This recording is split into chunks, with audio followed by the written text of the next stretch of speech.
नमस्कार, मैं हूं सौम्या माथुर और स्वागत करती हूं आपका सिटी बिग न्यूज में। चलते हैं आज की ताजा खबरों की तरफ। जींद के उपचुनाव की मतगणना कुछ विवादों के बीच संपन्न हुई। बीजेपी के उम्मीदवार कृष्ण मिड्डा 12,935 वोटों से विजयी रहे।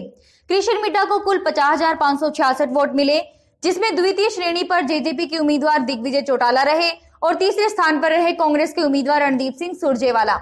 आज सुबह 8:30 बजे मतगणना शुरू हो गई थी। पहले, दूसरे व तीसरे राउंड में दिग्विजय चौटाला पहले नंबर पर रहे, दूसरे नंबर पर बीजेपी और तीसरे नंबर पर कांग्रेस रही। और जैसे ही चौथा राउंड शुरू हुआ, बीजेपी के वोटों की संख्या बढ़ी और देखते ही देखते बीजेपी ने 12,935 वोटों से अपनी जीत हासिल की। वोटों का सिलसिला छठे राउंड तक समाप्त नहीं हुआ। जैसे ही बीजेपी अपने वोटों से उठने लगी, वैसे ही काउंटिंग हॉल से शोर शराबा आने लगा। जैसे मीडिया शोर शराबे को कवर करने लगी तो पुलिस बल ने मीडिया वालों को रोक दिया। उसी के चलते स्थिति को नियंत्रण करते हुए जींद के एसपी ने मोर्चा संभाला। वह मतदान केंद्र के नजदीक शोर शराबा करने वाले लोगों को हल्के लाठीचार्ज से खदेड़ा गया, जिसमें वह अच्छे से सफल भी हुई। वह उसी के साथ ही वोट काउंटिंग स्टार्ट हो गई। फिर उसके बाद मत गिनती की अंतिम राउंड तक गिनती के चलते हुए पुलिस प्रशासन बल व सीपीआरएफ के जवान वहां डटे रहे। कुल मिलाकर जींद के उपचुनाव की मतगणना संपन्न हुई। और वही सिटी बिग न्यूज ने खास बातचीत में कांग्रेस के नेताओं ने वोटिंग के बारे में क्या कहा, आइए आपको दिखाते हैं। देखिएगा, अलग अलग पार्टियों के अलग अलग जगह प्रभाव थे और मैं समझता हूँ कांग्रेस पार्टी जो अभी जो क्षेत्र आने वाले हैं, जिसमें चैम्बर वाली धर्मशाला है, मार्केट कमेटी का रोड है, उस पे जो बूथ हैं और गोपाल विद्या मंदिर के बूथ है, ये 10-12 बूथ है, उनमें कांग्रेस जो है काफ़ी लीड करेगी और इन सबको पीछे छोड़ देगी। मैं समझता हूँ कांग्रेस काफ़ी आगे जाएगी और ऐसा कुछ नहीं है। कई जगह कई पार्टियों के अलग अलग प्रभाव क्षेत्र हैं, तो उनमें अलग अलग वोटें मिली हैं इनको। जैसे स्टार्टिंग से लेके अब तक पहले नंबर पर जैसे दिग्विजय सिंह चौटाला थे, फिर उसके बाद भारतीय जनता पार्टी आगे अभी बढ़ाई 10,000 से अधिक वोटों से, तो कांग्रेस तीसरे पे है। तो क्या आप समझते हैं क्या कारण रहे? इसके पीछे मैं कारण आपको बता ही रहा हूँ, क्योंकि अलग अलग प्रभाव का क्षेत्र है। किसी पार्टी का प्रभाव किसी क्षेत्र में, किसी पार्टी का किसी क्षेत्र में है। तो हमारा जो वोट हम लोगों को पड़ रहा है, तो उस एरिया में हम जाने वाले हैं। अभी इस राउंड में हमारी जो गिनती है होएगी, तो उसमें कांग्रेस पार्टी की ज़्यादातर वोट जो है ना कांग्रेस पार्टी के आने वाले हैं 2-3 राउंडों में, तो हम कवर कर लेंगे आराम से। जैसे कांग्रेस पार्टी के अलग अलग गुट थे, इस चुनाव में ज़्यादातर नेता यहाँ प्रचार के लिए आए भी हैं, उसके बावजूद आप लोग तीसरे नंबर पे, तो इस विषय पे क्या कहेंगे?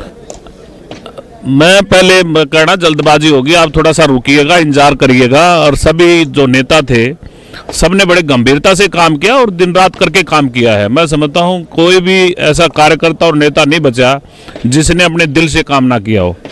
कुछ जैसे रणदीप सुरजेवाला भी कहा जा रहा था कि भारी कैंडिडेट, उसका भी फर्क पड़ा इसमें? भारी कैंडिडेट नहीं थे, बल्कि भारी कैंडिडेट थे, वजनदार कैंडिडेट थे, मजबूत कैंडिडेट थे।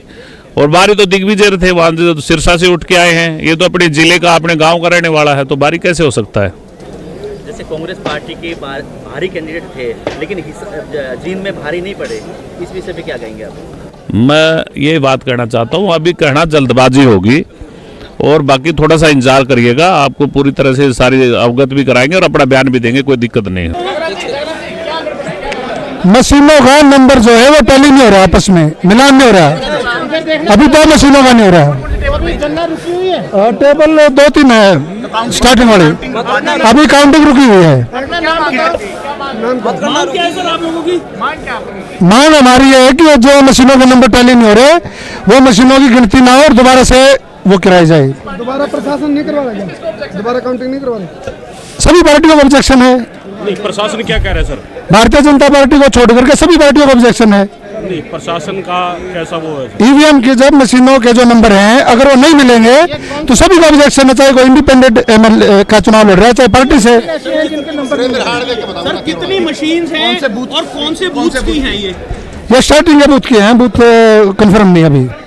सिटी बिग न्यूज से खास बातचीत में कृष्ण मिड्डा ने ये कहा कि लोगों ने मुझे मेरी सोच से बढ़कर वोट दिए हैं। लोगों से मैंने जो वादे किए हैं उन पर मैं खरा उतरने की पूरी कोशिश करूंगा। अब देखने वाली बात यह होगी कि कृष्ण मिड्डा जीत के बाद लोगों के साथ किए हुए वादों पर कितना खरा उतरते हैं। जी बिल्कुल संतुष्ट हूँ। मेरे को तो ऐसा लगता है कि मेरी उम्मीद के खिलाफ रिजल्ट आएंगे।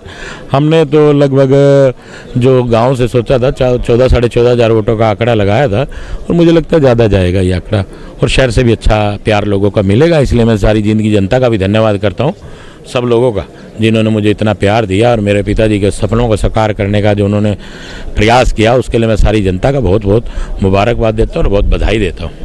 आज के लिए बस इतना ही। कल मिलते हैं एक नई खबर के साथ। तब तक देखते रहिए सिटी बिग न्यूज। नमस्कार।